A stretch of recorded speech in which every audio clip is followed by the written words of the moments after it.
வாழ்க வையகம், வாழ்க வையகம், வாழ்க வளமுடன். இறையருளும் குருவருளும் துணை புரியட்டும். இன்றைக்கி நம்ம பார்க்க போகிற டாபிக் என்னன்னு பார்த்தீங்கன்னா, வெயிட் லாஸ். ரொம்ப குண்டாக இருக்கிறவங்க வெயிட் கம்மி பண்ணுறதுக்கு என்ன பண்ணுறது, வயிறு பெருசாக தொப்பை பெருசாக இருக்கிறவங்க எப்படி கம்மி பண்ணுறதுன்னு சொல்லிட்டு பார்க்க போகிறோம். அதுக்கான 4 ஆசனங்கள் பார்க்க போகிறோம். அந்த ஆசனங்கள் பார்க்குறதுக்கு முன்னாடி அதோட விதிமுறைகள் எப்படி செய்கிறதுக்கு முன்னாடி என்ன ப்ரீகாஷன் என்ன பண்ணிக்கிறது, கண்டிப்பாக காலையில் எழுந்திரிச்ச உடனே தான் நீங்கள் பண்ணணும். கண்டிப்பாக காலை கடமைகள் முடித்ததுக்கப்புறம் தான் இந்த ஆசனங்களை தொடங்கணும். ஸோ ஒரு வெட்ட வெளியாக இருக்கிறது நலம். வீட்டுக்குள்ளே பண்ணிங்கன்னா யாரோட டிஸ்டர்பன்ஸ் இல்லாமையும் ஒரு சவுண்ட் இல்லாமையும் பண்ணுறதுனாலும் கண்டிப்பாக கீழே ஒரு மேட்டு விரிச்சிட்டு தான் பண்ணணும். ஸோ இது யாரெல்லாம் பண்ணலாம் அப்படின்னா, எல்லாருமே பண்ணலாம். எத்தனை வயசானாலும், சின்ன குழந்தைகளாக இருந்ததுன்னா ஒரு 5 வயசுக்கு மேலே, பெரியவங்களாக இருந்ததுன்னா எவ்வளோ பெரியவங்களாக இருந்தாலும் 90 வயசு ஆனாலும் சரி நம்ம இந்த ஆசனங்களை கண்டிப்பாக பண்ணலாம். இந்த ஆசனங்கள் எதுக்கு பண்ணுறோம் அப்படின்னா, கொஞ்சம் ஸ்லிம் ஆகிறக்கும், நம்ம வயிற்று பகுதி தொப்பை குறையிருக்கும், மெயினாக தொப்பை குறையிருக்கும், ஒரு அழகாக இருக்கிறக்கும், ஒரு 6 பேக் அந்த மாதிரி இருக்கிறக்கும் இந்த 4 ஆசனங்களை நம்ம ட்ரை பண்ணுறோம். யார் பண்ணக்கூடாதுன்னு பார்த்தீங்கன்னா, கண்டிப்பாக ப்ரெக்னன்சியாக இருக்கிறவங்க கண்டிப்பாக இந்த ஆசனம் பண்ணக்கூடாது. வயிற்றில் ஆப்ரேஷன் ஏதாவது பண்ணியிருந்தால் கண்டிப்பாக யோகா மாஸ்டர்ஸ் கன்சல்ட் பண்ணிட்டு தான் பண்ணணும். ஹார்ட் ப்ராப்ளம் இருக்கிறவங்க யோகா மாஸ்டர் கன்சல்ட் பண்ணிட்டு தான் பண்ணணும்.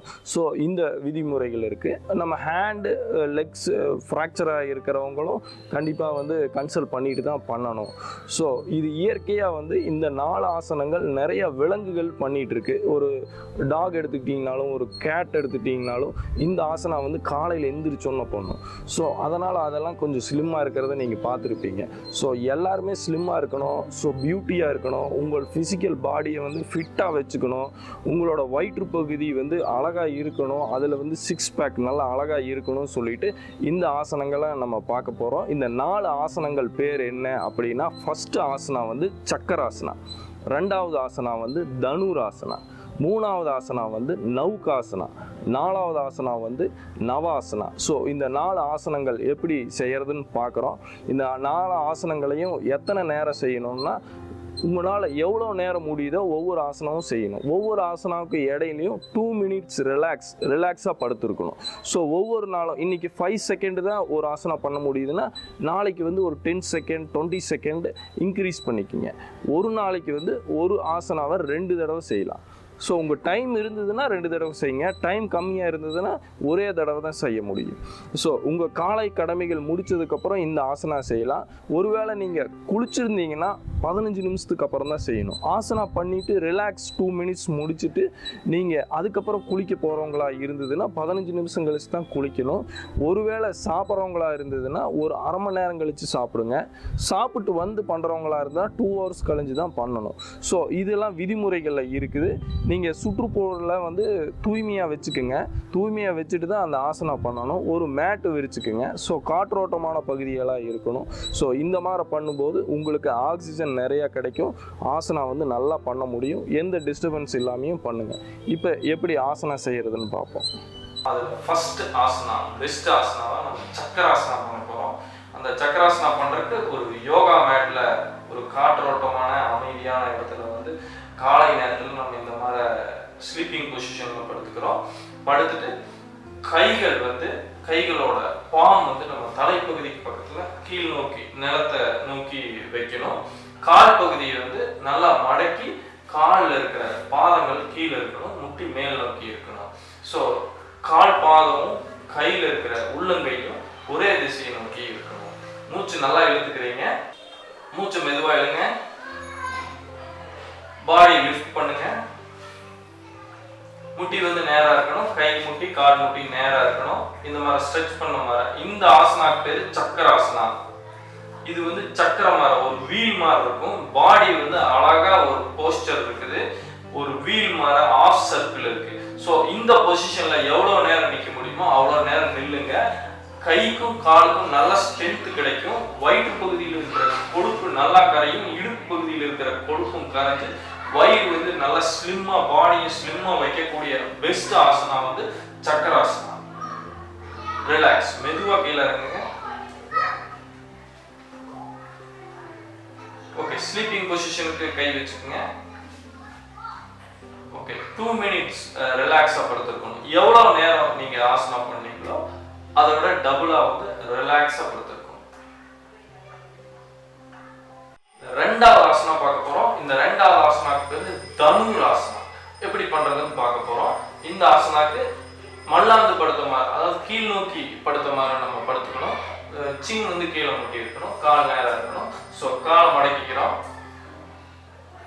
கைகள் வந்து காலை பிடிச்சிக்கிறோம், மூச்சை இழுத்துட்டு தலையை நிமிடுறோம், காலையும் மேலே தூக்குறோம், லிஃப்ட் பண்ணுறோம் மேலே.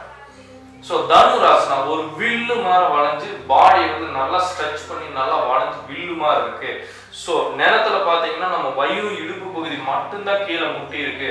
அதனால வயிற்றுல இருக்கிற கொழுப்பு சீக்கிரமா கரைஞ்சிடும். இடுப்புல இருக்கிற கொழுப்பும் கரைஞ்சு வயிற்று பகுதியில் இருக்கிற குடல் பகுதி, சிறுகுடல், பெருகுடல் எல்லாம் ஆரோக்கியமா இருக்கும். பாடி ஸ்லிம் ஆகி ஃபிட்டாக இருக்கும், 6 பேக் வரைக்கும் இந்த தனுராசனா யூஸ்ஃபுல்லாக இருக்குது. ரிலாக்ஸ் பண்ணுங்க மெதுவா.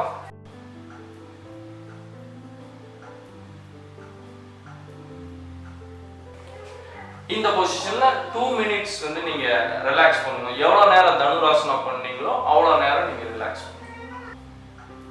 இந்த ஆசனா பேரு நௌகாசனா. நௌகாசனா நம்ம செய்ய போறோம். இருக்கிறதுலயே நம்ம ஸ்லிம்மாக இருக்கும், வயிறு வந்து 6 பேக்காக இருக்கும், இந்த பெஸ்ட் ஆசனா அப்படின்னு சொல்றாங்க இந்த நௌகாசனா. இது எப்படி செய்யறதுன்னு பார்க்கலாம். இந்த கீழ் நோக்கி படுத்துவாறு நீங்க படுத்துக்கணும். கைகள் முன்னாடி நீட்டி இருக்கணும், கால் பாதம் பாருங்க நீட்டி இருக்கு. இப்போ வந்து மூச்சை இழுத்துட்டு கை மட்டும் மேலே தூக்கணும், லைட்டாக தலையும் லைட்டாக மேலே தூக்கிட்டு கால்கள் நல்லா மேலே தூக்கணும். கால் முட்டி வந்து கீழே முட்டக்கூடாது. ஸோ வயிற்று பகுதி மட்டும் நம்ம கீழே இருக்குது. ஸோ வயிற்று பகுதி மட்டும் நிலத்துல ப்ரெஸ் ஆகிருக்கும் போது அங்கே வந்து இருக்கிற கொழுப்பெல்லாம் கரைஞ்சி வயிறு வந்து 6 பேக் ஆகி நம்ம ஸ்லிம் ஆகிறதுக்கு best asana Naukasana. Relax. Okay, relax பண்ணதுக்கப்புறம் 2 மினிட்ஸ் எவ்வளோ நேரம் ஆசனா பண்ணணுமோ அதோட டபுளாக வந்து நம்ம ரிலாக்ஸ் பண்ணிக்கிறோம். சின்ன லைட்டாக மேலே தூக்கி. இந்த 4வது ஆசனா தான் இருக்கிறதுலே பெஸ்ட் ஆசனா. 6 பேக் வரைக்கும் நல்லா ஸ்லிம்மாக இருக்கும், நம்ம ஆரோக்கியமாக இருக்கிறதுக்கும் இந்த ஆசனா தான் பெஸ்ட் ஆசனா. இந்த ஆசனா பேர் நவாசனா. எப்படி பண்ணுறதுன்னு பார்க்க போகிறோம். இந்த பொசிஷனில் வந்து படுத்துக்குங்க. ஸ்லீப்பிங் பொசிஷனில் லைட்டாக கால்கள் வந்து மூச்சு இழுத்துட்டு மேலே தூக்கணும். அப்படியே தலையும் லிஃப்ட் பண்ணிக்கிறீங்க, கையும் லிஃப்ட் பண்ணிக்கிறீங்க. கை பார்த்தீங்கன்னா கால் முட்டிக்கு பக்கத்தில் தொடாமல் வச்சுக்கணும். ஸோ இந்த பொசிஷனில் இருக்கும்போது வயிறு மட்டும் நம்ம லைட்டாக ஆடிட்டே இருக்கும். ஏன் அப்படின்னு பார்த்தீங்கன்னா அங்கே இருக்கிற சதை பகுதி நல்லா ஆடும்போது அங்கே இருக்கிற வேர்வையெல்லாம் வந்து அந்த கொழுப்புகள்லாம் நல்லா கரைஞ்சிட்டே இருக்கும். ஸோ அங்கே வந்து வயிறு வந்து நல்லா இறுக்கமாகும், நல்லா கெட்டியாகும். அதனால் அங்கே வந்து 6 பேக் ஆகிறதுக்கு வாய்ப்புகள் அதிகமாக இருக்கும். இந்த ஆசனா செய்யும்பொழுது நம்ம முழு ஆரோக்கியமாக இருக்க போகிறோம், ஸ்லிம்மாக போகிறோம். ஸோ இந்த 4 ஆசனாலையும் ரொம்ப பெஸ்ட் ஆசனா இதுதான். ஸ்லோவாக ரிலாக்ஸ் பண்ணுங்க. கை ரிலாக்ஸ், மேல் நோக்கி வர கை வச்சு. ஸோ இந்த மாதிரி எவ்வளோ நேரம் ஆசனா பண்ணணுமோ அதோட டபுளாக ரிலாக்ஸ் பண்ணுங்க.